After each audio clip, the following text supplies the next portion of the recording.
Do you know what percentage return you need to double your money every 5 years? I bet you don't. Did you know the wealthy expect to double their wealth every 5 years? To do this you need 14.4% compounded to double your wealth every 5 years. I bet you have never done the math on how to do this, but rest assured the wealthy have done the math. They expect this return, not just dream about it. You can use a simple equation called the Rule of 72.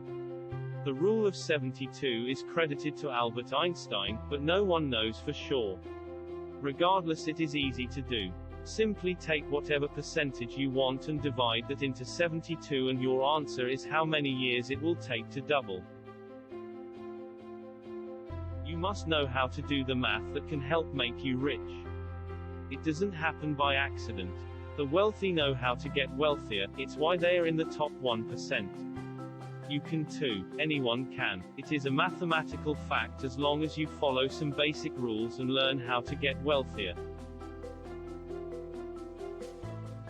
The wealthy learned how to get rich. It is as simple as that. So if they learned how, so can you. Anyone can learn. All you have to do is to set your mind to the goal of learning how to get rich. It is worth every second and every dollar you spend on it, I promise you. At Cresco Salis we teach you how. Click on the link below. Cresco Salis, to grow and thrive.